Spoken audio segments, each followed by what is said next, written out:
Michigan International Speedway is known for breathtaking speed and wide-open competition. This 2-mile oval features a massive 73-foot wide racing surface and 18-degree banked corners, creating multiple racing grooves and some of the fastest lap times anywhere in motorsports.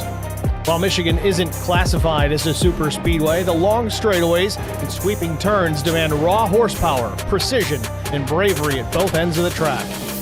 Once IndyCars thundered through the Irish Hills at incredible speeds, highlighted by Paul Tracy's legendary 234.949 mile-per-hour qualifying lap. Today, Michigan remains one of NASCAR's fastest venues, regularly rivaling Daytona and Talladega, with Jeff Gordon's 206.558 mile-per-hour lap still standing as the NASCAR Cup Series track record. The winners list here reads like a Motorsports Hall of Fame. Richard Petty, David Pearson, Bobby and Davey Allison, Dale Jr., Dale Earnhardt, Jeff Gordon, Jimmy Johnson, alongside open-wheel legends like Andretti, Foyt, Unser, Mears, and Zanardi. For more than half a century, the world's best drivers have come to Michigan to test their skill, and the fans have followed in huge numbers. Tonight, a new chapter is written as the ZeroX Strategy Series takes on Michigan International Speedway. It's the Irish Hills 150 presented by Fueled Up, and it's coming next on Track Limits Network.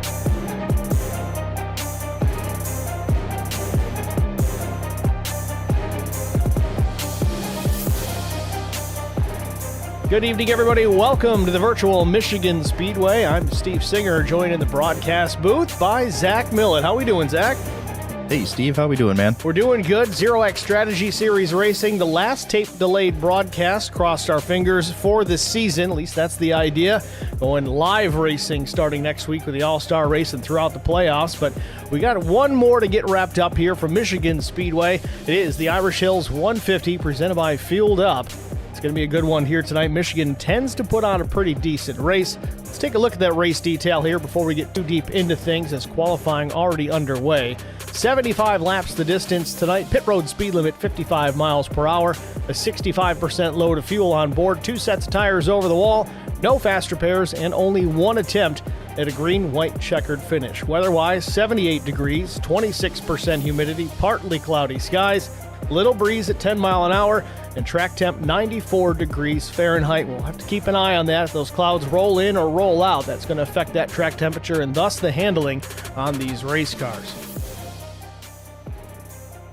We'll go down trackside here to check on qualifying to see who's fast right now. It seems the 74 of Wesley Jeanette, the top time thus far, the 38.312 over Brandon Moore, Chris Cornett, Johnny DePasquale, and Nick Gardner in 5th. We watch Scott Stockel now on the Speedway. Zach, what's the best way to get around here? Qualifying and race, obviously it's a very wide racetrack. You've got a lot of options, but there's probably only one quick way around here in qualifying. Yeah, it's one of the most difficult tracks to qualify in, ironically. Turn 1, you really want to take a really high arc into it, and you want to apex to the bottom as late as possible. If you do it too early, your car's going to get pretty loose and upset and head right up towards the wall. You won't make the exit. So you got to take a really wide loop. It almost feels unnatural how wide it is. But once you're straight off the exit, you're going to keep up by the wall here like we see this car, and you're going to take kind of a more natural apex to the bottom in 3 and 4. It's hard to get back to the gas and commit because the car will wash up towards that wall. But you just have to kind of commit and hope for the best. With this Gen 7 car, you've got some experience behind the wheel with these. What does race trim feel like? Is dirty air as much of a factor as it tends to be in the real world? Oh, it's a nightmare. Here especially. It is awful to deal with. If you have one car ahead of you, it's actually pretty tough. But if you have a whole field of cars, 3, 4, 5 or more, it's a nightmare.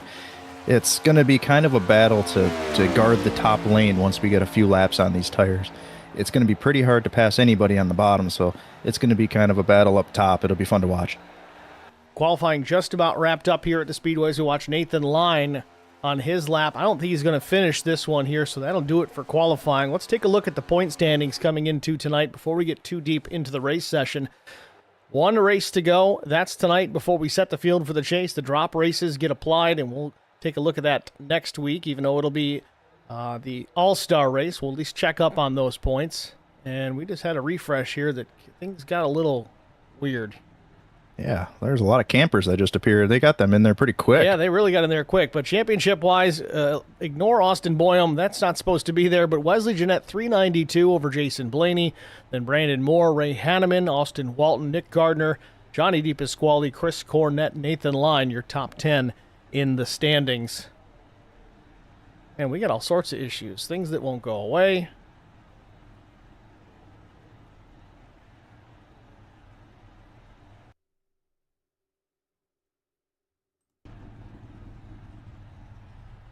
Oh, we'll try this, and that's not going to help us either. I hope that goes away. This isn't good, folks. Technical difficulties. Stay with us. We'll be right back.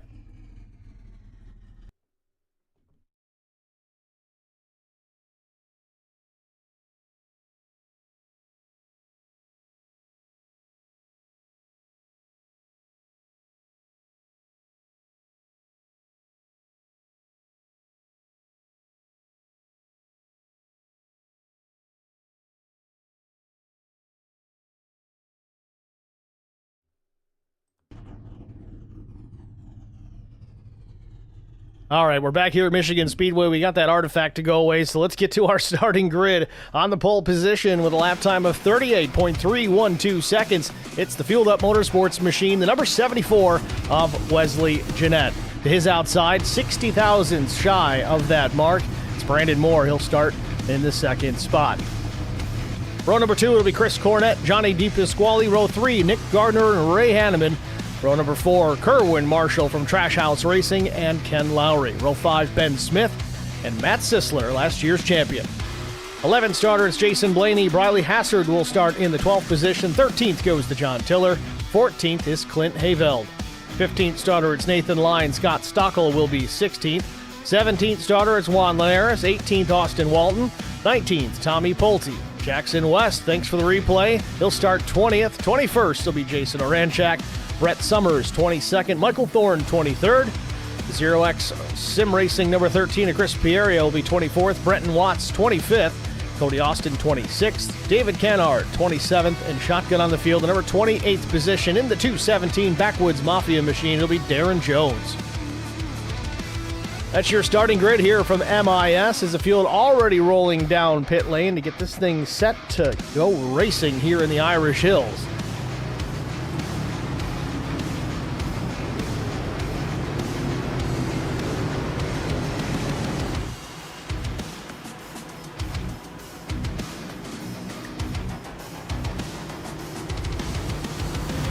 Well, Zach, I don't know if you did any background investigation. I did not. I don't know who won. I was given some point standings that I couldn't understand because there was some drops involved, and then it didn't match what I was looking at. Thanks, Kerwin.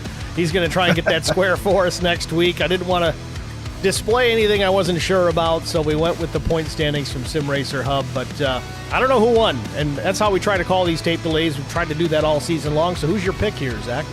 Yeah, I'm in the blind too, man. I don't know a thing about it, but I don't know. I think I'm going to go with the one car, Johnny D. I think it's his time to shine here. I'm expecting a good run out of him tonight.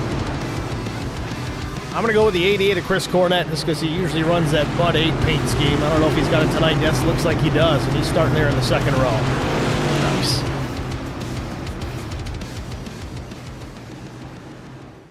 Field off turn 4. The pace car will head into pit road. Barney the flagman with the green in hand, ready to get us set to go racing here at Michigan. Wesley Jeanette, Brandon Moore, fueled up front row, and we're underway.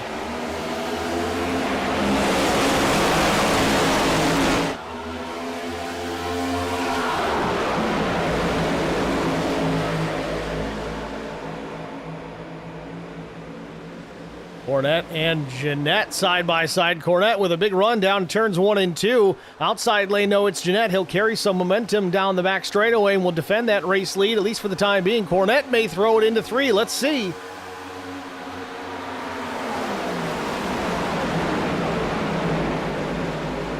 Chris edges out in front just by a nose. Can't get clear of Jeanette off of turn number 4. Side draft a bit here coming down to the line. That's interesting here on lap number 1. He's not playing games. He wants to go.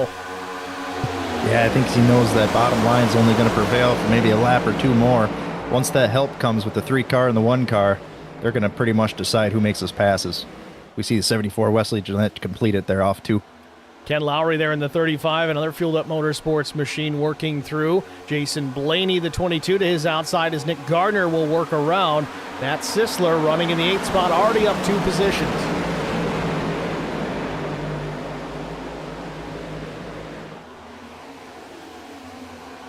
Oh, big time trouble bus, possibly out of 4, but they straightened it up. I don't know how they did. That 7 car was a part of a 4-wide run out of turn 4. Oh, but there it goes.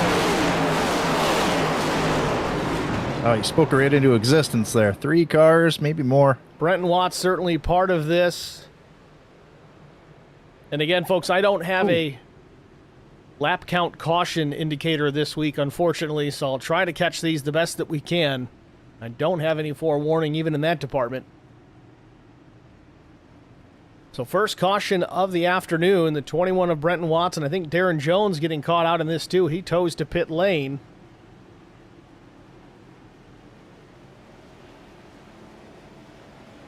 Was it only just 2 cars, Zach? It looked like we had a few there. It looked like 3 there.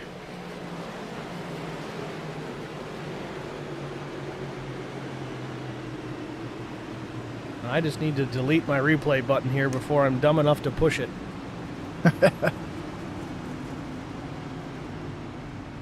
Well, short run to the first caution here, only a few laps in. Wesley Jeanette, the lead car at the time of the yellow flag. So Cornette second. Brandon Moore third, Johnny D fourth, Jason Blaney fifth, Nick Gardner, Ken Lowry, Matt Sisler, Riley Hassard, John Tiller, the current top 10.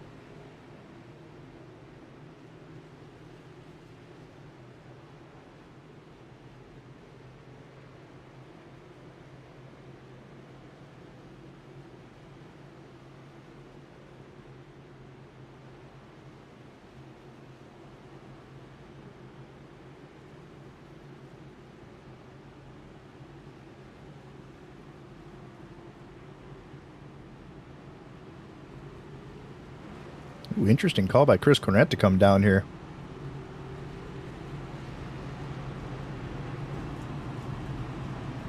Maybe a bit of a fuel gamble here, try to get him a little off sequence. I don't know that I like it, but there's a few others down there on pit lane with potentially the reason to repair some damage, but they'll still be on the same fuel strategy as the 88, so it kind of gives them a less congested pit road if we get to a green flag round of stops. I just don't. He's here for quite a while.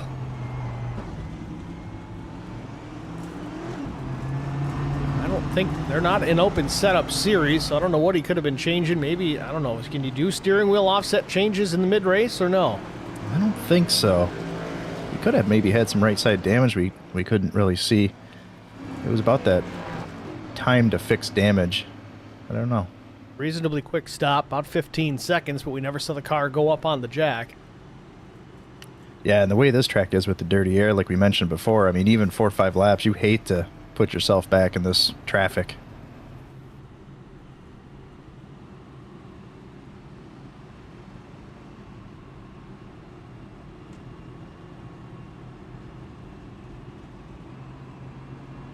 Corwin Marshall in the chat says, super fast trash house Chevy this week. Very proud of the team.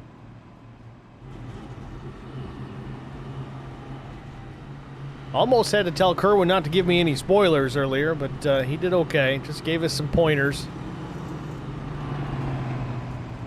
Didn't really reveal anything.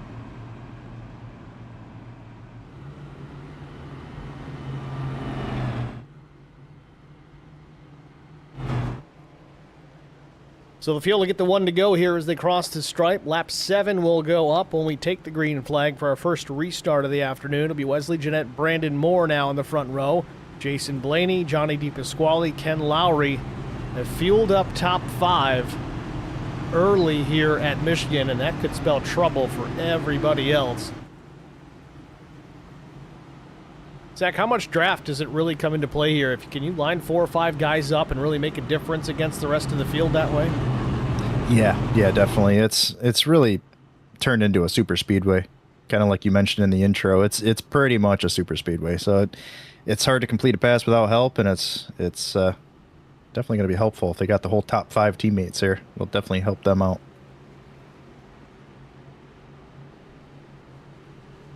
It's definitely turned into one of those tracks that you just can't escape from anybody. I'm not really complaining either, because it does put on a pretty decent show, all things considered. Oh, definitely. Yeah, it's a way better show to watch than to race in, that's for sure. So field in the middle of 3 and 4 here as we're set to restart things here in the Irish Hills 150.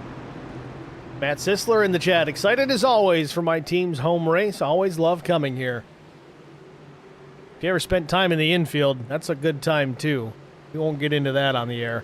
Pace car is in. Green flag back in the air. Wesley Jeanette hammers down. He'll pull away from teammates. Well, all of them.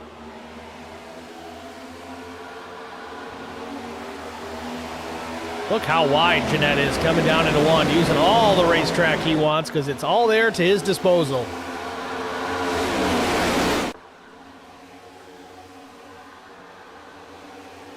Ooh. You see how tight that turn 2 exit comes up on some of these guys. Reminds me a little bit of the old Texas, how banking would just fall off flat.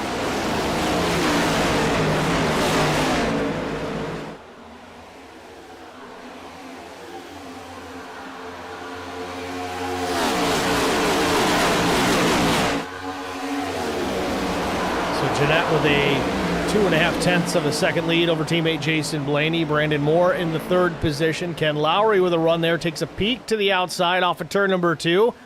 Moore gave him a little bit of space, but he stays tucked in. Johnny DePasquale runs 5th. And it's Matt Sisler in the 6th position.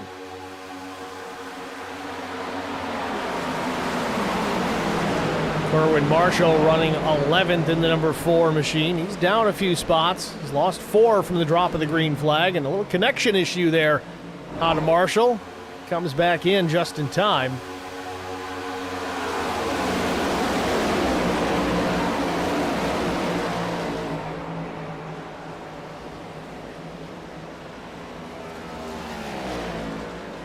Michael Thorne up a spot here in the 22nd position, battling with the 96 of David Kennard.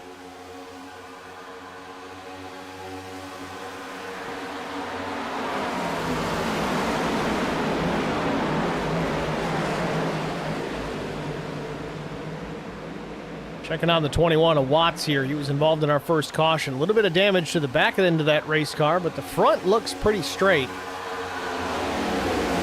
Yeah, she looks pretty good. As long as he kind of stays in the draft here, he should be all right.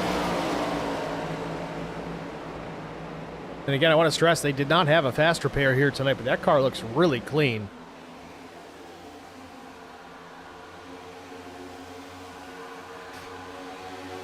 Back out front, lead hasn't changed. Jeanette continues to pace the field. Jason Blaney, about the same distance back he has been since the drop of the green flag. On this last restart, Brandon Moore, DePasquale, Lowry still in the top 5. No changes there.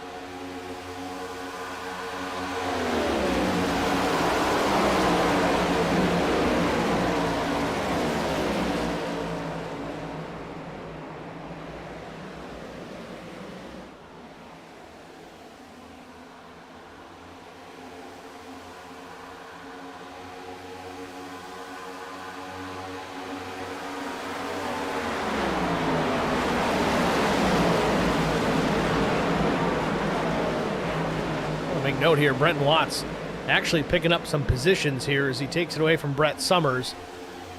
I think you're right, Zach. He's going to do okay here in the draft.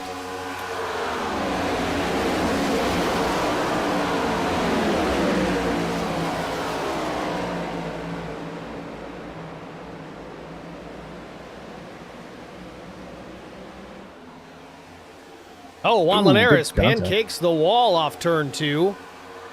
God, even in the next gen, you don't want to do that too many times.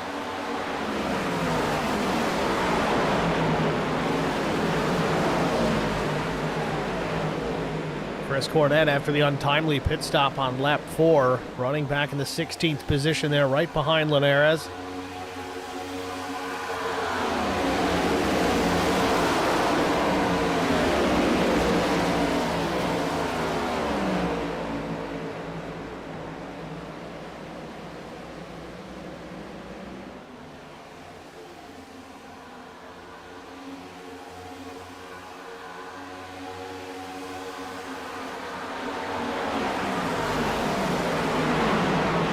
Watts was going to step out to pass, then Jackson West decided, no, I'll do it, it's fine. Clint Hayveld might have gone with him, but Jackson can't complete the pass there on Scott Stockel. Just for about the 17th spot. You see that run that topside has just every lap. It's hard to compete when you're down on the bottom. And it's funny, too, when you're coming off exit, you really want to, if you're clear, get your car back up into that draft as quick as possible so you don't get freight trained. That was the next question I was really going to ask. If you got a guy that's really committed to the top there, he's carrying all that speed off the corner, how do you really attack that position? I mean, you just got to really drive it that deep into the corner and hope you got room to wash up in front of him? Yeah, pretty much, and hope the guy that's ahead of him doesn't take the same line you're taking, or else you're going to be loaded up with dirty air and drive right into the guy's door. So it's tough. It's just one of those tough tracks now. Juan Linares in the chat says, yeah, I hit the wall. It made my wheel turn to the left. So Juan Linares out there with some damage. It definitely looked like a pretty good hit. Let's go on board here with Juan and see how look it is down the straightaway.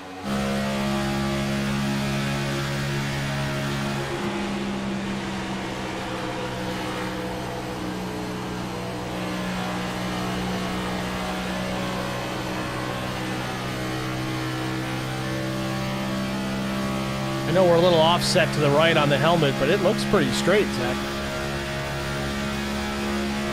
Yeah, depending on what kind of offset he's running, it looks pretty good. Looks like he's still got pace in the car, though, more importantly.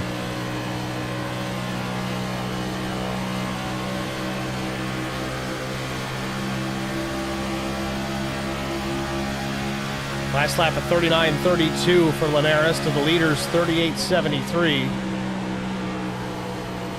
A lot of factors involved there.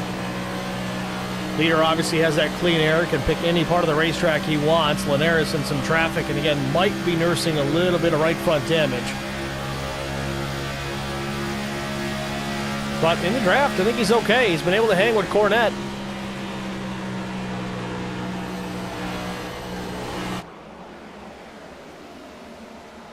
Oh, Watts will go to the outside here off of 2. Watts might have got the wall a bit. Jackson West going to run into the back of Clint Hayveld. Well, it was a good job by those guys checking up and preventing a disaster there.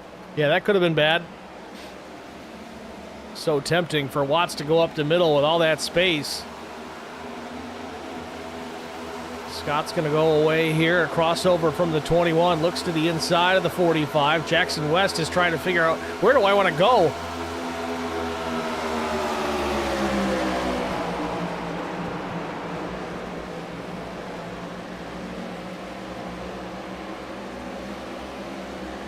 Look at the run these guys are going to have on the 21 here. Are they going to split them? Nope, not enough room. Linares gets stuck behind. Jackson West using Brenton Watts as a pick there. But now he's got to find a way around. Ooh, a little too high for the 21 there. He might lose 2 spots here. Oh, yeah. Battle for the lead shaping up. Jason Blaney to the back bumper of Wesley Jeanette. Makes the move to the bottom of the racetrack.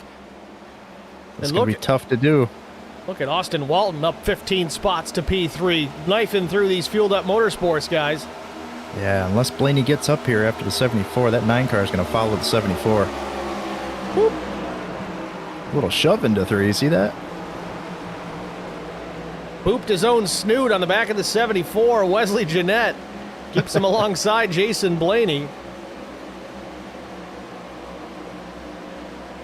Albert Anderson in the chat. Congratulations to Zach Millett on the championship. Hey, thanks, Albert. Appreciate it, man. Those that didn't know, Millett, fresh off the IROC Challenge Series championship, wrapped up last night at Homestead Miami Speedway, winning 7 races. And I didn't go back and look, but coming into Homestead, Millett had the least number of incident points for those that made every start. It's funny because that's always more important to me than race wins. Tommy Pulte up in the wall.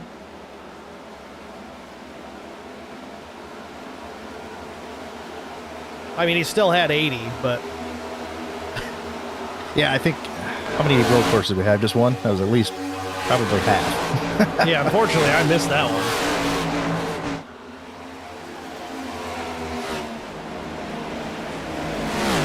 Yeah, the road course was half and TJ was the other half.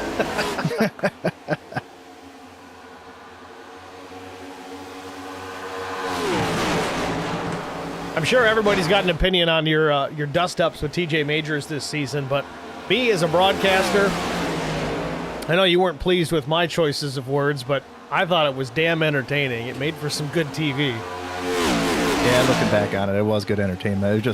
It was tough. That was real tough. So Wesley Jeanette able to hold off the advance from Jason Blaney. We talk about this so much in this ZeroX strategy series. These fueled up boys, they're willing to get after each other, compete for wins, fight for positions, but they'll give it a go for a couple of laps, and if there's nothing doing, they back off and just say, all right, I'm going to ride here. I'm not going to force the issue, cause too many problems. I certainly don't want to wreck my teammate, and for the most part, with I think one exception this season, they've achieved that goal. Yeah, that's what it looked like there that last few laps with Jeanette and Blaney. Blaney was kind of going for the lead there, and they realized that Austin Walton was right there and giving him a problem. He was going to probably take the lead from both of them. So it looks like Blaney kind of tucked back in behind Jeanette, and they're just going to try to pull away here.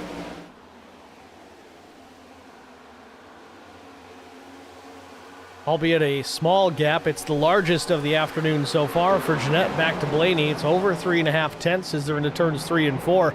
Austin Walton might be starting to give Jason Blaney some worry. Jason might be keeping an eye on the rearview mirror to see if the 9's going to run up the back bumper and challenge. So far, not the case. It wasn't until Blaney and Jeanette got side by side battling for that race lead that Austin Walton was able to close the gap, which could also be a good reason why Blaney's decided to settle in behind the 74. Ooh. And we got trouble. Clint Hayfield drives away from the scene, but it was enough to put us under the caution. I think it was Blaney there. He was trying to check up for the pace car. I think I surprised him, and he might have spun out. I don't see any damage, so looks like it's going to give him his spot back, thankfully. The 22 looks okay. I'm really not sure what happened there. Tom Janikowski in the chat, waving the checkered flag. What's up, Tommy? I don't think Tommy's missed a race. No, he's a legend. He's always here. He's the man.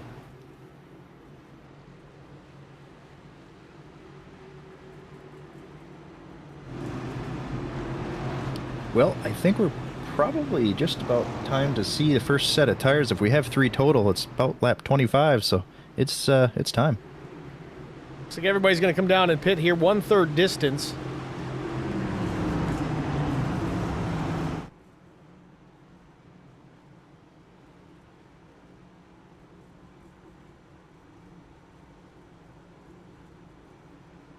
And that'll draw all of the lead lap cars down into pit lane.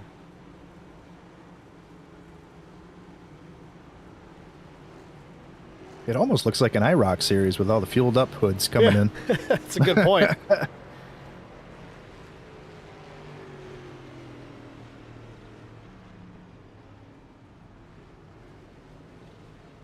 I mean, there's at least 8 of them out there. I know that's for sure, based on at least what I'm seeing on the timing and scoring.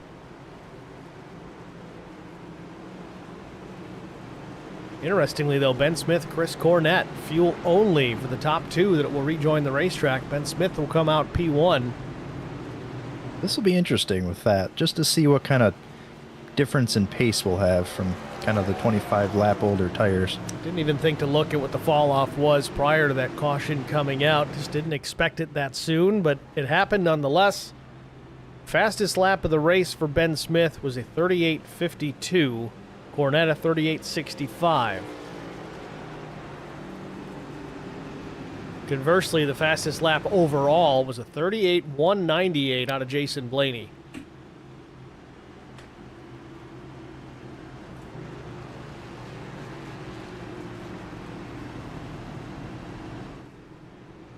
It's interesting, too, with the fastest lap, Steve, because Jeanette had clean air that whole time, and he just pulled a 366, which is still a fast lap, but it kind of tells me that he was kind of controlling the field there instead of just trying to run qualifying times every lap.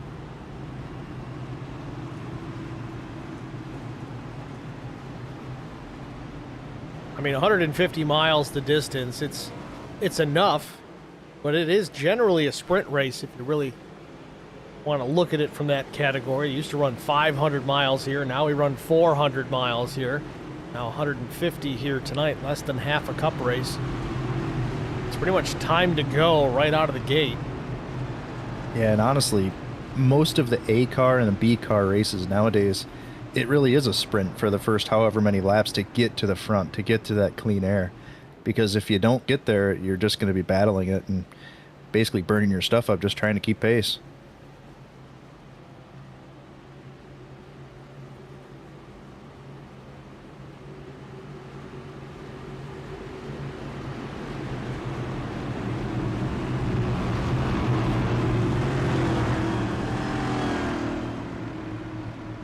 Field doubled up here for the restart as they enter turn number 3. Pace car lights are out, so we'll be green flag racing here lap 27 when we get back underway. Ben Smith, Chris Cornett on the front row, albeit with old tires. This could get interesting for those in row 2 further on down. Watch for wheel spin. Remember, a lot of the grip that you're going to have down in that bottom lane, it's going to be the first few laps, so it's going to be exciting. Here we go.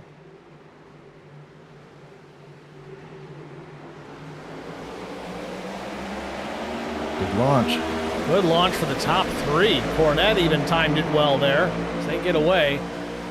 Smith and Cornett, both ZeroX Sim Racing team drivers. Trash House Racing Machine, the number 9 going to the bottom of the track. He'll take the second spot. Austin Walton and Ben Smith's in the wall. Oh, that's the one thing you didn't want to do. Look at the spots he's going to lose here. All that momentum lost down the straightaway. He won't get any nearer of it back here until the exit of turn 4.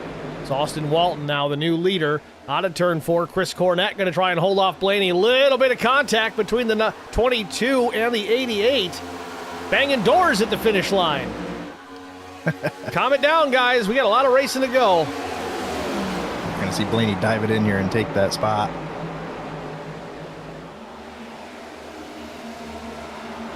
Cornett with a bit of a run there. Actually runs back up the back bumper of the 22.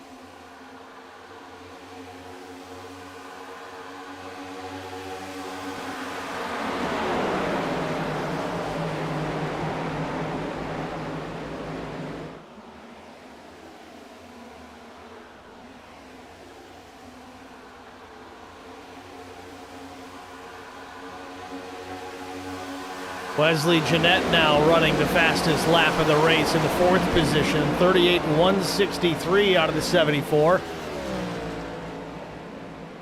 So he's gonna have a good run. Look at that run. Oh, he's in the wall off 2. Too good of a run. Puts it in the wall. Oh, hopefully his car's okay there. Kind of looked like that other hit we saw earlier. It was pretty hard. I know Cornett's on old tires, but he is doing a damn good job maintaining pace with some of the faster drivers on new rubber. Tries the slide job up turn 4 in front of the 74, Wesley Jeanette. Cornett doing everything he can not to lose any positions. Talk about defensive driving. I don't think the insurance company's going to like that class. He's doing a whale of a job, though. Using that air to his advantage. Now alongside Johnny D here off turn number 2. Oh, close quarters. He's going to take the run to the bottom side. Look at this. Cornett going back after Wesley. If he could make this pass stick, which it looks like he can if he slides up on old tires, that's impressive. Cornett's last lap at 38.61 while he battles with Wesley Jeanette. Now runs a 38.50 in the middle of that battle. So old tires still working out for the 88. Yeah, that tells me we get closer to the end of this race, Steve. I think that track position is going to be everything.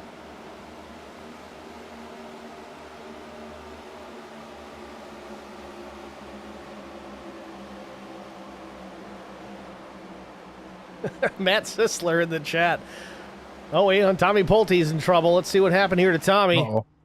Slow at the bottom of the racetrack. We know he got in the wall earlier, and it looks like he shortened that car up a little bit. Yeah, it looks like quite a bit of left rear damage here.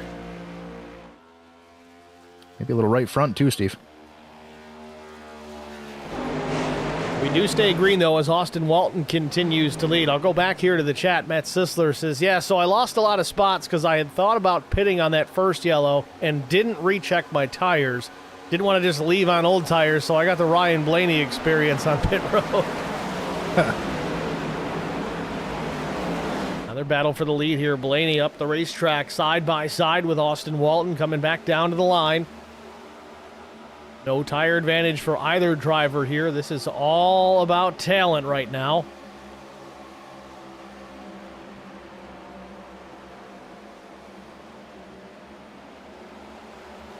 Ooh, he's still on that right rear quarter. Tried to Did a good job. Did a really good job hanging with Blaney there. Just enough to get that right rear quarter. Has the run, too. Not enough to clear him into 3, I don't think. But, man, they're close again. We'll see if the 9 tries the same tactic. Blaney might have the clear call here as he moves up. Oh, there, just in time. Oh, Looked Walton. like Blaney, he was pretty careful, wasn't he? He's pretty careful, and Walton's not happy about it. He's going to send him all the way down into turn 1. Walton will keep it on the top of the racetrack here, have a big-time run here off turn number 2. These guys may draft out. Oh, and he gets the wall.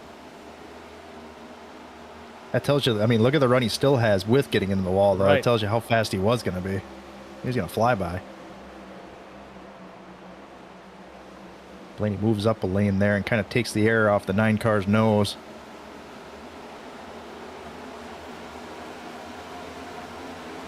Meanwhile, Chris Cornett still fighting with Wesley Jeanette. Now for the 3rd spot. I got to give an attaboy to Chris here, being able to maintain with this top 5 group on older tires.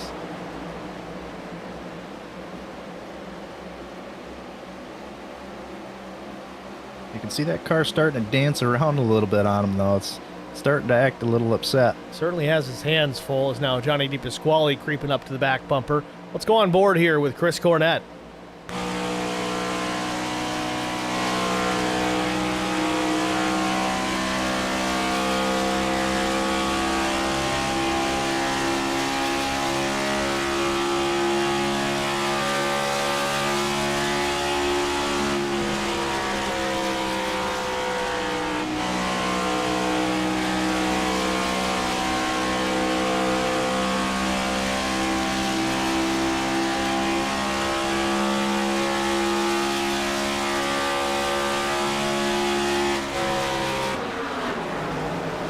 Meanwhile, at the front of the field, Jason Blaney still in charge over Austin Walton. Walton closed the gap to less than a 10th just a moment ago. Has another run here off turn number 4.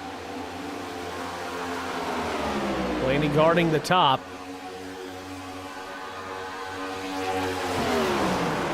I think Walton got the wall again there on entry this time.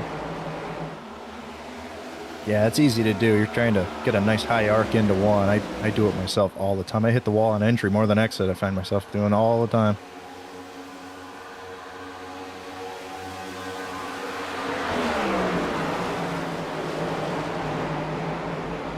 I think the 9 car is going to go back down to the bottom just to try something different here.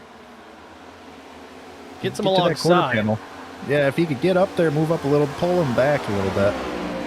Wouldn't be a bad last lap move here if he'd side draft to 22 down the straightaway. Might just edge him out to the finish line. Tries to slide up, not in time though. Blaney gets back around the side of Austin Walton as they're going to drag race now down the back straightaway. Tommy Pulte, you see on the bottom of the racetrack here, just making laps at a very reduced pace.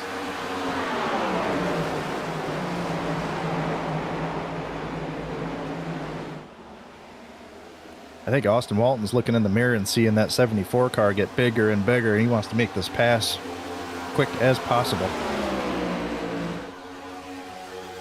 Yeah, it's going to be easier to get by the 22 without having to worry about a teammate in between him and the lead. It'll be pretty tough, though, because I think the teammates are going to kind of help each other draft-wise. It's kind of a 2-on-1.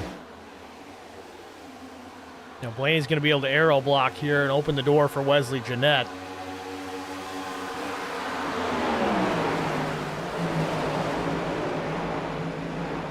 Well, as we continue to watch this battle inside the top 3, we are past halfway here at Michigan Speedway. We're going to step aside, get a track limit side-by-side break out of the way. Stay with us. We'll be right back.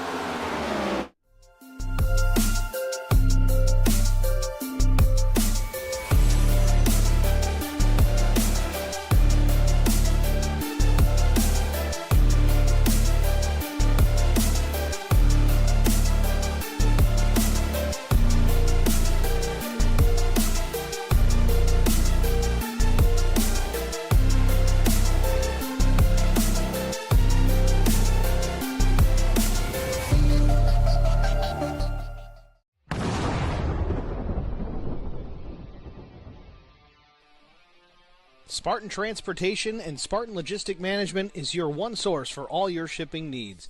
53-foot dry van shipments, auto transport shipments, full-service in-house brokerage, drop lot facilities, just-in-time deliveries to all auto manufacturers, facilities in St. Louis, Missouri, Kansas City, Missouri, and Indianapolis, Indiana.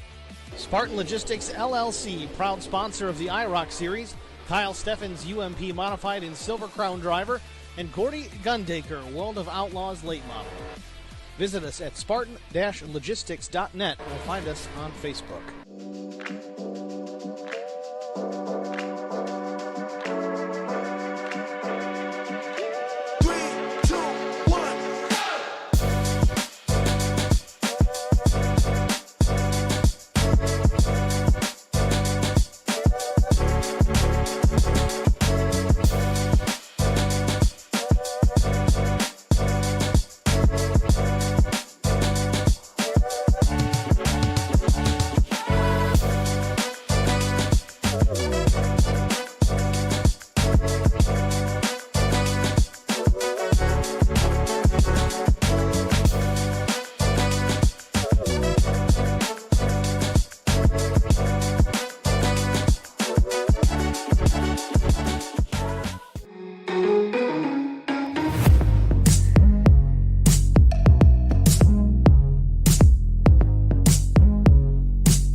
Need insurance coverage that's built for speed? Frank Yea's office in South Charleston has your back. Whether you're blazing down the highway, protecting the home you've built, or setting up a legacy for your family, we've got the coverage you need. Auto, home, life, fast, simple, and made for you. Scan the QR code on your screen now to explore all our services and start a free quote today. Lock it in, save it for later, or call us at 304-744-7700 to get started.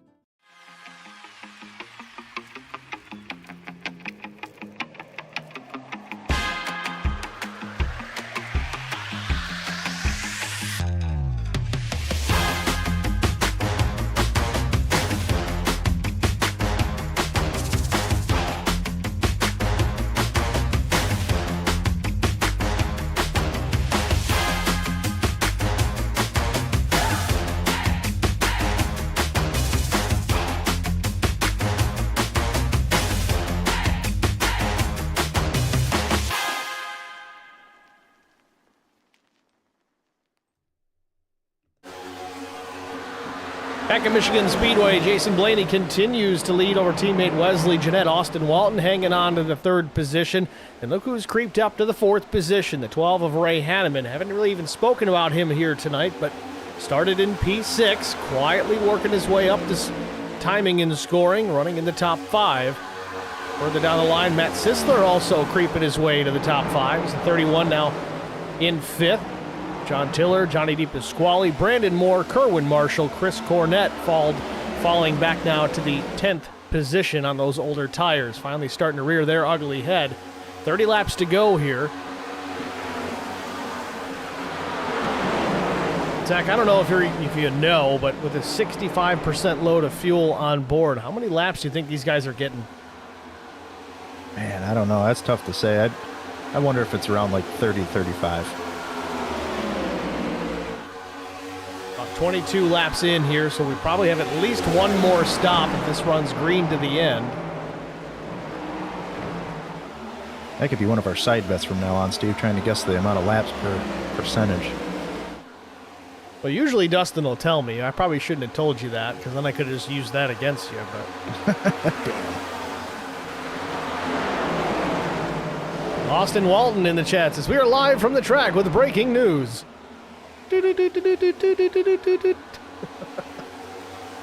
What's the news, Walton? Don't spoil anything. I'm gonna say maybe there's a big crash coming. I don't know.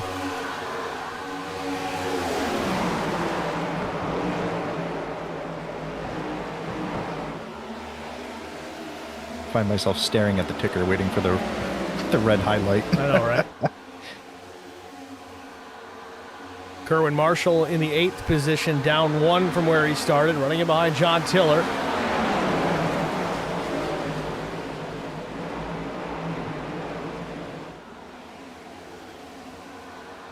Teammate Austin Walton still running up in the 3rd position.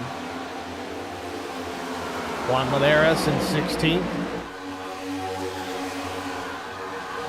Brenton Watts, Cody Austin, 26th and 27th. They are multiple laps down. So varying degrees of success for Trash House tonight.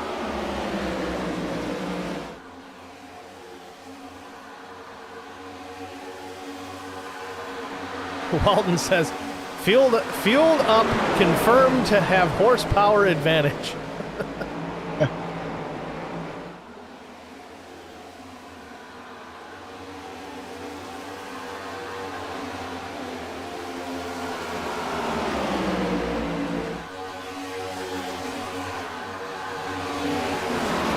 Chris Pieri on pit lane.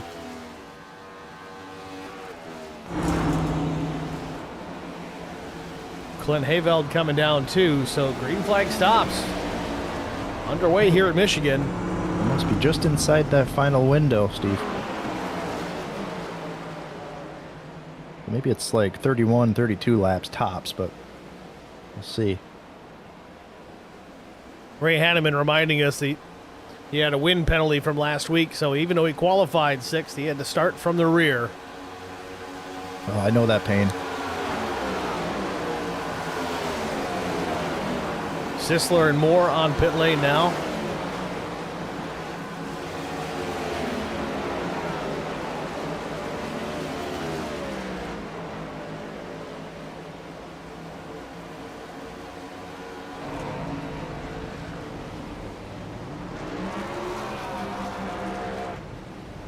Is that a right side only stop for Matt Sisler? It was. 10.7 seconds for the 31.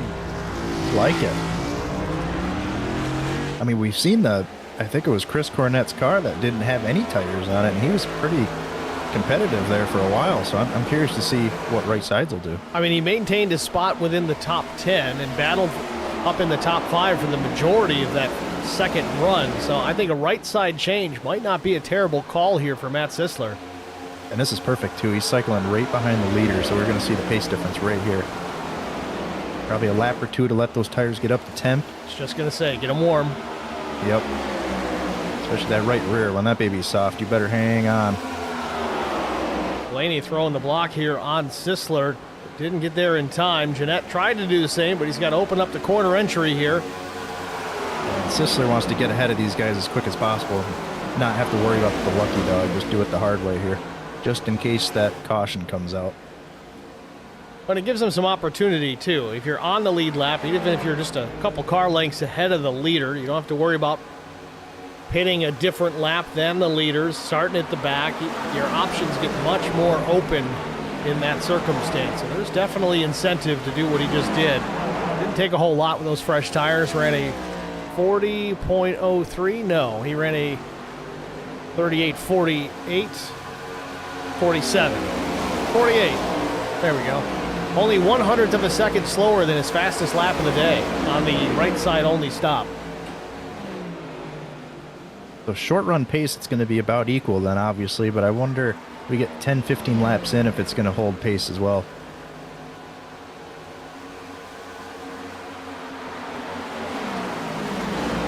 So Sisler, after his final stop, likely here if we run green to the end, he is going to show in the 14th position. Wesley Jeanette now takes the race lead over Jason Blaney.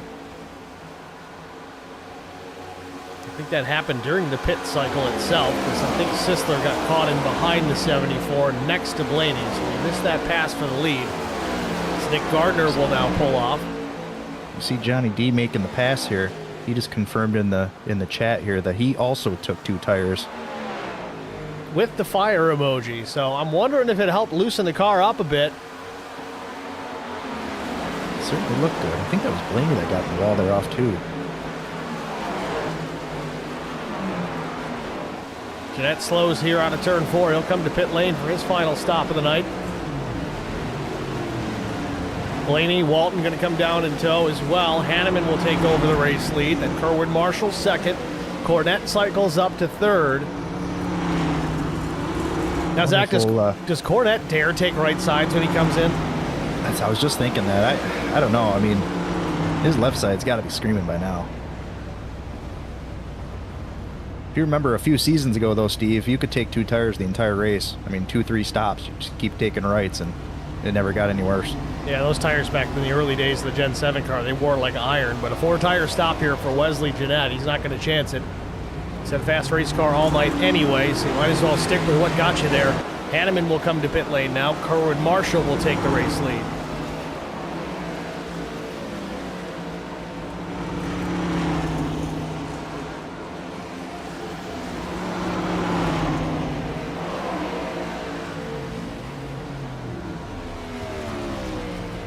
Looks like Brandon Moore went with a 2-tire stop as well, so some varying ideas up and down pit lane as far as how many to take.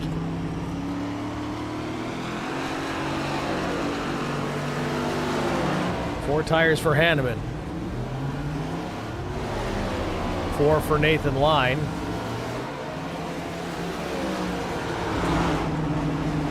And Kerwin Marshall from the race lead will pit.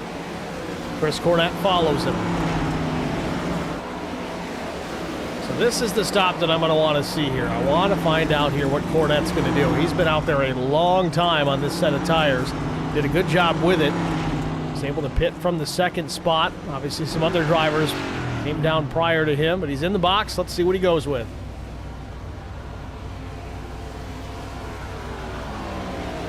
I'd be very surprised if that left side doesn't go up here. Looks like it's going to, though. Yeah, 4 tires for Marshall, 4 tires for Cornette. He'll drop the jack and head back into the action. 15:15 the stop for Cornette. A little bit slow. Marshall, though, very fast. 14:59 out of the 4.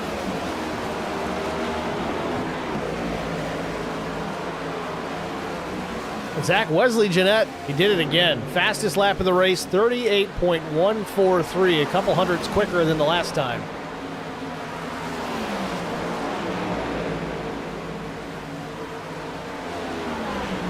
Going to be interesting here now that the cycle is kind of pretty much finished. Looks like Sisler is out a few seconds, just shy of 3 seconds out here. Wonder if the new tires will be able to track him down pretty quickly. Well, remember, Johnny D took rights only as well, and those are the top 2, obviously by way of track position. Last lap for Sisler, 38.95. Last lap for Wesley Jeanette, 0.6 quicker. Wow. I mean, that's a pretty big pace difference. Trick is going to see how long Sisler can keep the 74 behind everybody. Maybe those tires will start to equal out, but I don't know. Wesley's coming in a hurry. Yeah, I think if Matt and Johnny can survive out here long enough to where the pace kind of equals out, they could kind of control the race here with the air. Just kind of play defense.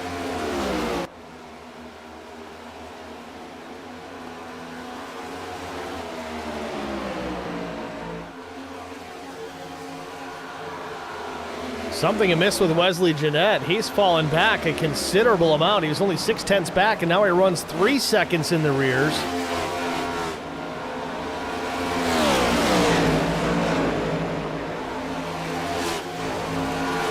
Anxious to see what this lap time is here. Still quick. Yeah, 63, still faster than the front two, but boy, I mean, you want to make that time up as quick as possible before your tires give up. It stays green. Wesley's going to have to earn it. 15 to go, a couple of tenths a lap.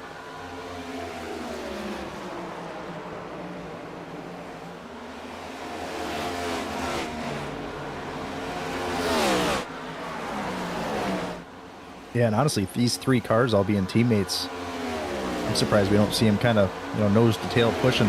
Looks like the second 2 cars are pretty much doing that. But. Yeah, Brandon Moore took 2 tires, though. Hanneman went with 4. Blaney went with 4.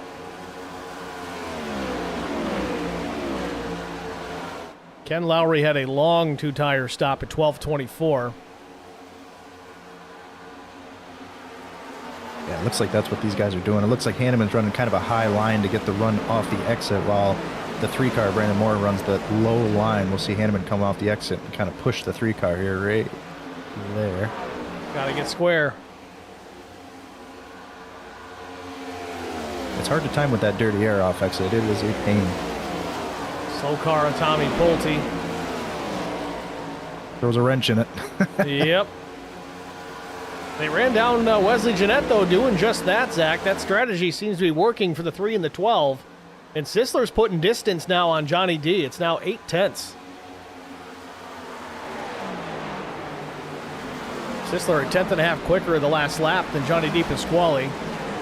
Still Which ironically, go ahead. it might actually hurt Matt here, Steve, you know, because he's not going to have any dancing partners with the draft.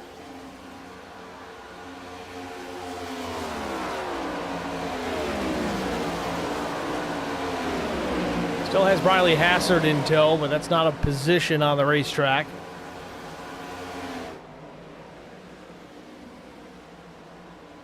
Hassard in 21st, the first car 1 lap down. Running pretty equal lap times, so that actually will be an asset to Matt, just to have him there.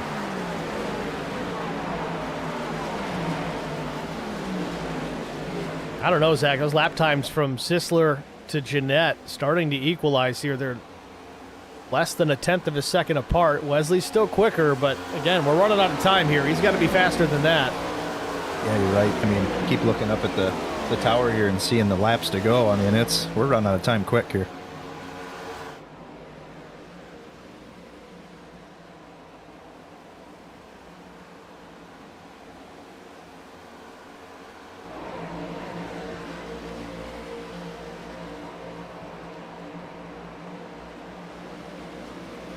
.6 seconds the deficit from Sisler back to the pole sitter Wesley Jeanette.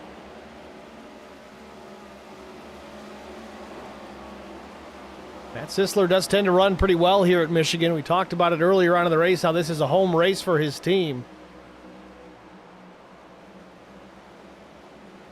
I think it was Lacatz in there saying that a home race just hits different. I think that's what was said. Yeah, it's true. That is definitely true. It's like when you and I are racing at the Glen in any kind of car, it's just better.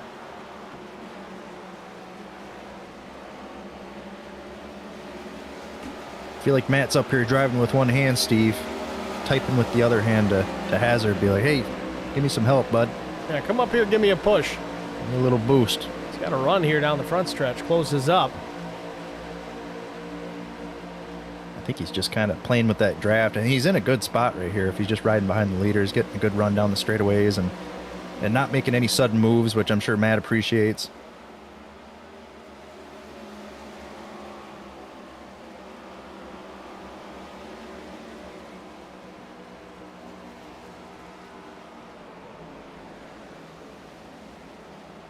And actually, you know something too, Steve, is, I mean, Hazard, he would actually benefit from getting around Sisler here because he would go to 1 lap down instead of the 2 laps. We know how hard it is to get back from a 2 lap down deficit.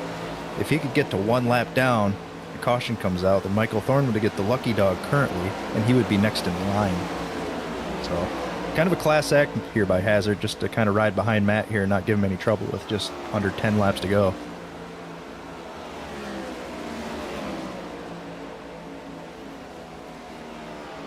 And really, if you think about it, he's only got 1 more position to gain otherwise. So it's not a lot to... You don't want to risk too much just for 1 extra spot when you're running 21st. It's a class act for sure, but I think he's just being a smart racer. Yeah, I mean, how many times have we seen guys that were like 6, 7 laps down and they're up there racing the leaders? And, absolutely. You know, so I don't know. This is, as a racer, this is what you like to see out of Briley Hassard. Just good people. We saw it last night with Christian Strader and Brandon Mefford. Yeah, I got to see that one kind of up close and personal there. And then after the race, too, there's a lot of smoke. Tons of smoke. Air and out channel was kind of fun, too. Yeah, it spiced up towards the end of the season, didn't it? Always does. 6 to go for Matt Sisler. Jeanette's cut that deficit down a bit now. It's 2 seconds, but still, that's an eternity. Yeah, he was only about a 10th faster that last time by. Jeanette running a 38.90 at the last lap. Sisler a 39.04.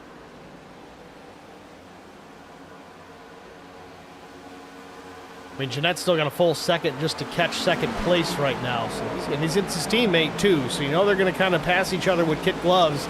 That or Johnny will. If Wesley's able to run down Johnny, I can almost see Johnny letting him go, knowing, all right, well, you ran me down in X amount of time. Go get him. Yeah, I could see him doing that for sure. And the caution is out. Brenton Watts again in trouble with 5 to go. Not what Matt wanted to see here. He can't say he had it in the bag, but boy, he had a great chance at it.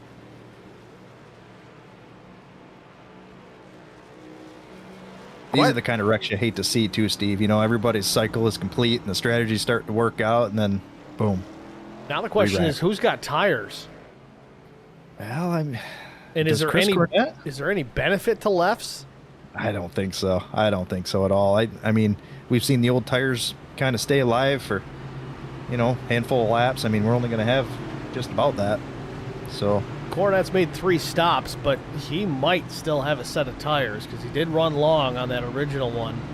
First pit stop he made, I don't think I ever saw that car go up on the jack, so that wasn't a... Yeah, I think he's got a set lane still. He's going to be in 10th here. We've got, there's 20 cars on the lead lap, though, but he's going to come down and take them. Why the hell not? Yeah, I mean, go for it. The problem is that he might be one of just a couple cars that have a set or any reason to stop. I see a few cars behind him. Austin Walton in the chat. Matt currently punching the wheel because of that caution. Yeah, absolutely. Because as it is, I mean, Matt's got 2 tires versus 4 tires. He's going to have to get a heck of a restart. This has got Denny Hamlin at Charlotte written all over it. Look at them right sides, Steve. Might as well take them all. See, he's got right and left sides too. Yes, he does. 4 tires. I just don't know. I mean, if this was Atlanta or, I don't know, Nashville Super Speedway, you know, maybe you could have enough pace difference. But here, I think the dirty air is just such a pain. It's going to be interesting. It looks like he's going to cycle out P16 here. So that's a lot of work in 3 laps. Well, 3 laps if we go regulation. How many spots can you pick up on the restart? Do you get a green-white checkered and get another crack at it? He really, I mean, you think about it. He came in 10th. He comes out 6 positions deeper. If he makes it back to 10th, it wasn't the wrong call. Yeah, I think the call to do it is 100% right. I mean, it'd be worse if you finish 10th, you got to set over the wall, and you don't get a chance to throw the dice a little bit. But I don't know. We will see. But then again, under caution, will the tire temperatures cooling off be enough for Matt Sisler to hold these guys off? That's kind of what I'm thinking. I mean, I think they're going to be pretty equal here on this restart. I don't know if with the 4 tires, if Jeanette can throw it in any deeper than Matt. I feel like his car with the 2 tires is going to be nice and loose. I feel like it'll be just as good. The problem for Matt here is any kind of good restart he gets, Jeanette's starting right behind him.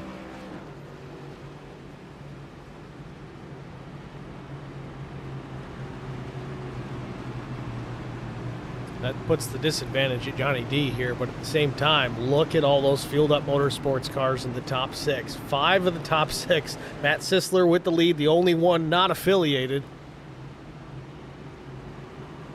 I can only think of that Simpsons meme. I'm in danger. Well, John Tiller's in, 6 of the top 7.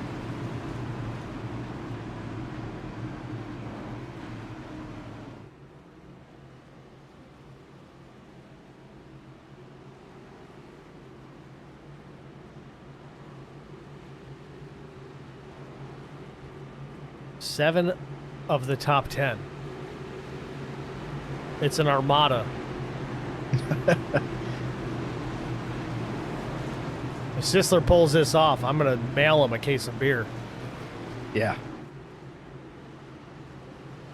Yeah, I mean, Sisler's got to know here, no matter what he does, every car behind him is going to do the opposite. Yeah, he won't have help no matter where he goes.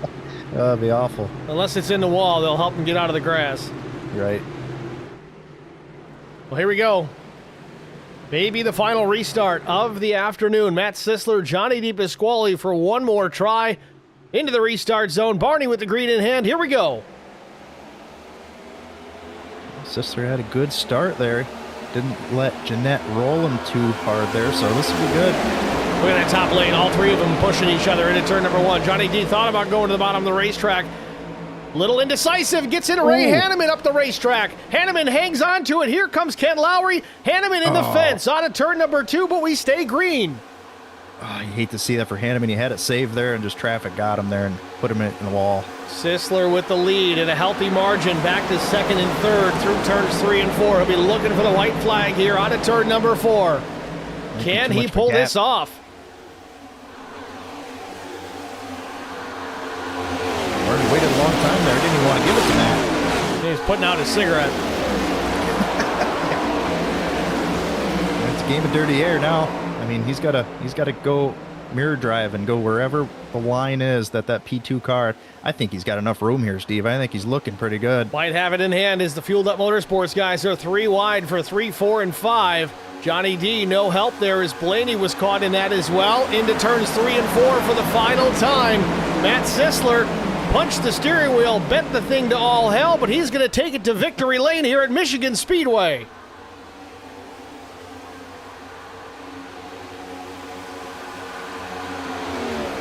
Johnny DiPasquale will finish second. Jason Blaney comes home third.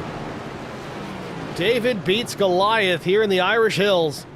Man, this is my kind of race here, Steve. Not only did the 31 win this race, but my pick finished P2. I already forgot who I picked. So. Actually, hell, I did too. 17 laps led for Matt Sisler en route to victory here at Michigan.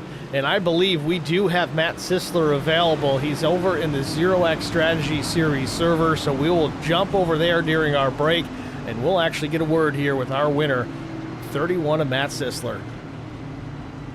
That 31 just looks good doing donuts. Something about 2 tires this weekend, Steve. Holy cow. No kidding.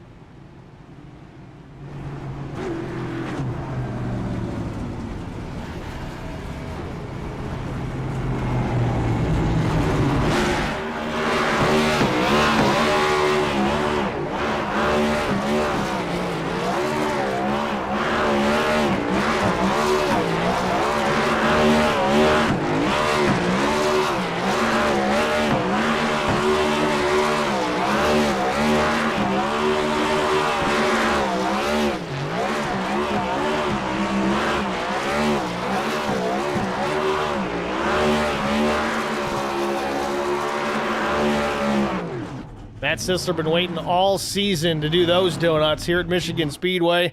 And if iRacing's watching, can we get colored smoke, please, on the painted surfaces?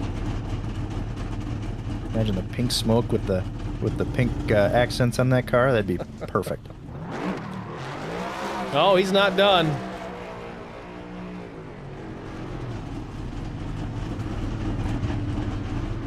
Sisler going to roll the Polish victory lap in customary fashion.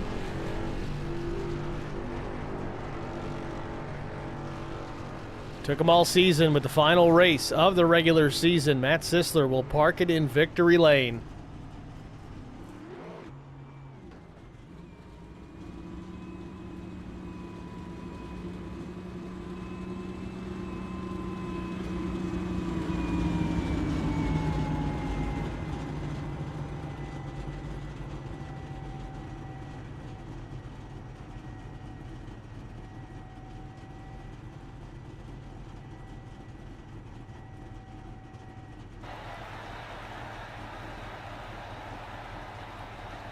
Well, as Sisler works the backstretch here, we're going to step aside. We'll be back at least with Matt Sisler, our race winner, after this. Stay with us.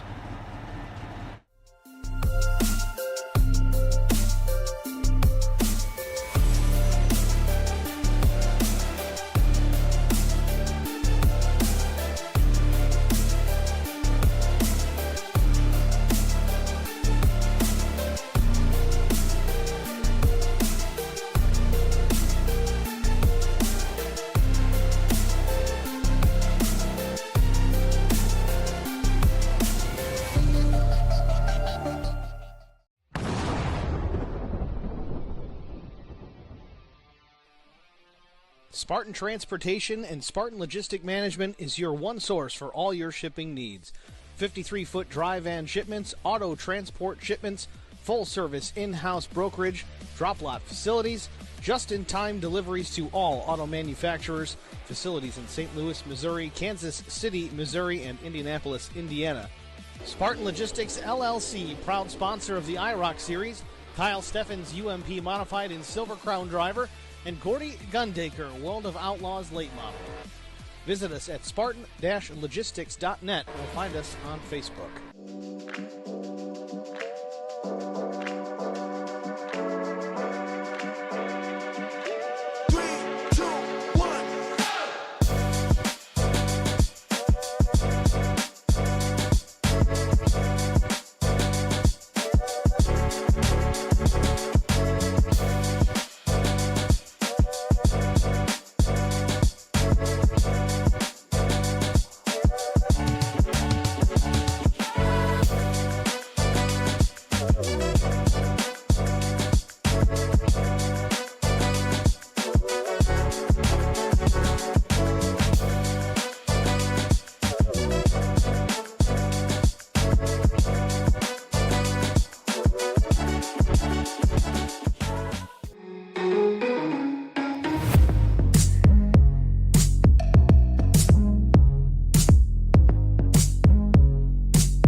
Need insurance coverage that's built for speed? Frank Yea's office in South Charleston has your back.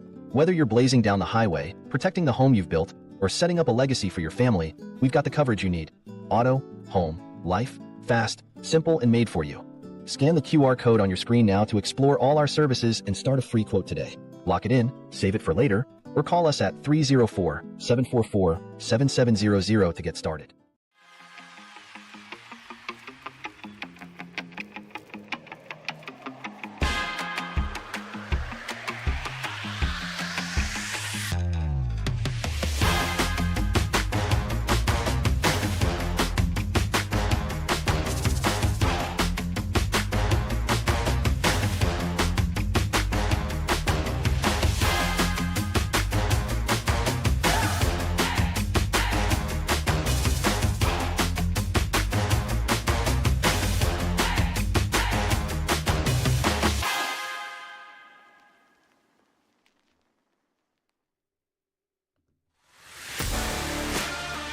Back at Michigan Speedway, the final race of the regular season of the ZeroX Strategy Series, the Irish Hills 150, presented by Fueled Up. And Matt Sisler spoiling the party for the Fueled Up Motorsports boys, picking up the win here tonight. Let's see if we can get a word with the driver of the Three Birdies Chevrolet, our victor here tonight. Hey, Matt, it's Steve and Zach in the booth. You got us? Yes, I do, guys. Yes, I do. Matt, congratulations, man. Nothing like waiting until the last race of the regular season to park it in victory lane. I tell you, that last caution came out. I could almost hear you screaming and punching the steering wheel. What was going through your head when that yellow came out late? Well, I think the whole league could tell you when that happened. I mic'd up and no, because I knew the gap for our Chevy was so good. Like I felt like having Briley behind me. I felt like I had like a pick car behind me against Johnny, and then Wesley stopped gaining on me. And when that caution came out, it was, oh great. This is how I lose it, because this is how I never win at my home track. This is the first time I've ever won at Michigan in a league. And it always is something else. If it's not me screwing up pit road, it's me getting turned. If it's not that, it's Zach Millett being in the field and just being faster than me, which has happened when I qualified on pole.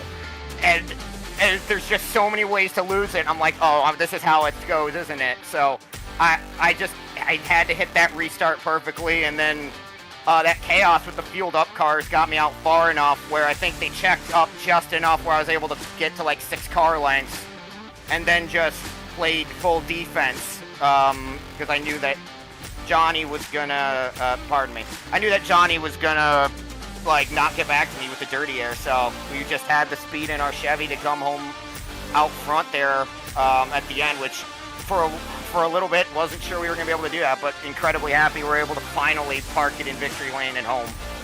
Coming to the green on that final restart, the top 10 had 7 fueled up motorsports drivers in your rear view mirror. Was there any doubt in your mind that you were going to win this race? Yes, I can say for sure. Like it was the main thing I was worried about was tires with wheel spin on that start. Having like 50-something lap old left sides against the slightly newer rights, I thought for sure I was going to be in trouble. But as soon as I got out clear, and then I saw the smoke in the air off too, which didn't bring the caution out critically because that was a regulation race overtime. There was a regulation green white checkered. As soon as I realized that it wasn't going to come out, the confidence started rising with every meter we got closer to the start finish line. And when when I got that white flag, I felt pretty confident. But I can tell you, coming to the restart, I was waiting for the 74 to come get me because I knew he had 4. Well, you hold those guys off in that natural green-white checkered finish. You take the victory, sets you up great here for the rest of the season. We take a week off next week for the admin's birthday. Happy birthday. And then on June 30th, we're back in action here for the All-Star Race, the Bristol Dirt Track. How do you prepare yourself for Bristol Dirt in this Gen 7 car? Oh, probably just practice because it's been a while. We haven't had an official one on the service for years now, so there's not been any time to go out and practice it, and it's not something you really think about with the Gen 7 cars. I want to go practice on dirt. No, you want to go practice road courses and other stuff. So just gonna get a few laps in, get some practice over the next week, and then hopefully we can go out and have a good run. I know we're the defending All-Star Race winner, but Dirt Bristol's a lot different than Charlotte. Well, Matt, we're certainly looking forward to it. We're going to let you get out of here, but congratulations on the victory again. Who do you want to thank? Well, unfortunately, my paint scheme didn't load. It was Adrian. I had put my alma mater scheme on the car, so it was Adrian College. Shout out to them, giving me education. Give Three Birdies their due. They're, I think, Michigan-based as well. They're all over the place, but I do want to thank them for just being awesome and riding with me for so long. Shout out all of the Rowdy Nation fans. You notice that yellow roundel on the car and in on the inside. It's the tribute that we're going to carry the whole season like we have on this Three Birdies car with his numbers as well. Shake and Bake, Peace, Love, and Paws Rescue, Coke Zero Sugar, everybody over at ZeroX putting on an awesome league. Steve, you, Zach, and everybody for putting on the awesome broadcast over at Track Limits. All right, Matt. Well, congrats again. Thanks for talking to us. Enjoy the week off, and good luck at the All-Star Race. All right, sounds good. You guys take care. And I want my beer, Steve. I heard that. I'll get around to it eventually. All right, man. Thanks. See you, Matt. Matt Sisler, race winner here at Michigan Speedway. I was wondering if he was going to say that. I knew he heard you. Next, we'll pull up our runner-up, the driver of the number 1, Johnny DePasquale. Started in the 4th position, but drives it home to P2.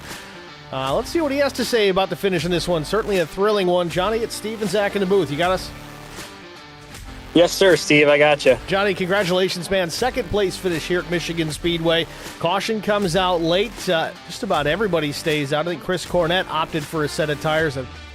But you guys had to run it out on those older sets. We thought you guys had some pace to run down Matt Sisler there at the end, but all those Fueled Up Motorsports guys, they were done being friends and teammates at the end there. You guys banged some fenders. Walk us through those closing laps. Yeah, I think the only reason that I made it to P2 there at the end was because I had a whole bunch of teammates there at the end. I tried to time the restart as best I could, and I started to accelerate, and you're staring at the guy's door just waiting for him to go, and he didn't go when I was anticipating him to, and then when I got out of the throttle, he went, and he timed it absolutely perfect. And then I had a decent push going into turn 1, but he just had such an advantage, and then we were 3 wide, and then I don't know what happened to Ray. He said it wasn't my fault, but if it was, I really hate that for him. He really deserved to to finish a lot better there. But Yeah, man, if I could do that all over, I wish I just would have timed that restart a little bit better. It sucks to, be that close and to not win it, but it's also, I haven't had a top 5 finish in a long time. So yeah, it just feels awesome to run up front, man. Well, certainly good to get a chance to talk to you here post-race. We take a week off before we get into Bristol Motor Speedway, the dirty version. Gen 7 cars on the dirt. How do you set up yourself for being competitive on a dirt track in this very advanced race car? Oh, I'm not the person to talk to about that. I'm going to hopefully try to keep it to the bottom and stay away from the cushion and let all those guys run all the mayhem up towards the wall, and I'm hopefully just going to keep it glued to the bottom and hopefully just survive. I just don't have that much experience on the dirt, so it's going to be a lot of fun. It's going to be something new. It's honestly probably going to be a really exciting race because there's going to be no points involved. All of us are just out there having a blast, and it's a crazy thing to think that there's dirt on Bristol, but they did it in real life, and yeah, it's going to be a lot of fun. Well, we're certainly looking forward to it, Johnny. Congratulations again here. Coming up one short. You were Zach Millett's pick to start this one here tonight, so I guess certainly beat mine. I already forgot who I went with, but second place, not too shabby, man. Congratulations. Who do you want to thank? Well, first off, I want to thank Zach. I appreciate the call out, buddy. Miss having you out there. I don't miss having you out there because I don't miss seeing your bumper just getting further and further away out in front of me, but I certainly do miss having you out there, buddy. And thank you guys for doing the broadcast. It's so awesome having these races, and you guys are just the best in the business, and we're so lucky to have you guys. And all the guys that Fueled Up, all the guys at ZeroX Media, Dustin for putting this up every week, and yeah, all my teammates I had there behind me. Like I said, if there were a bunch of hungry dogs back there, I feel like I would have really gotten just drone over there at the end. So yeah, I really got to thank the boys at Fueled Up. Thank my wife for watching. Thank my dog for not being a nuisance in the back seat right now, and she's actually letting me talk. And yeah, awesome to have a little bit of momentum going into the playoffs. So yeah, should be fun. All right, Johnny. Well, congrats. Thanks for talking to us, man. Good luck in a couple of weeks at Bristol. Thanks, Steve. Appreciate it, buddy. Johnny D, second place here at Michigan Speedway. That's all we got for the interviews tonight. But again, that was good. We got these guys to jump up here. They've been real good about that this season, being able to watch the broadcast and then come over to the broadcast booth after the race and give their interviews. We certainly appreciate that.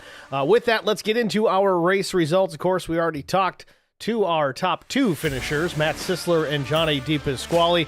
Third place was Jason Blaney. I thought Wesley Jeanette came home with third, but it looks like Blaney took it away. Brandon Moore was 5th. Austin Walton was P6. John Tiller comes home in the 7th spot. Kerwin Marshall, a strong run. He'll finish 8th. Chris Cornett was 9th. Juan Linares was 10th. 11th place went to Ken Lowry. Brett Summers was 12th. Scott Stockel was 13th. Chris Pieria, 14th. 15th place was Nick Gardner. 16th, Jackson West. Clint Hayfield was 17th. Michael Thornton comes home with an 18th place finish. 19th was Nathan Line. Ray Hanneman, well in contention in the last couple of laps, but he has to settle for 20th after that contact late.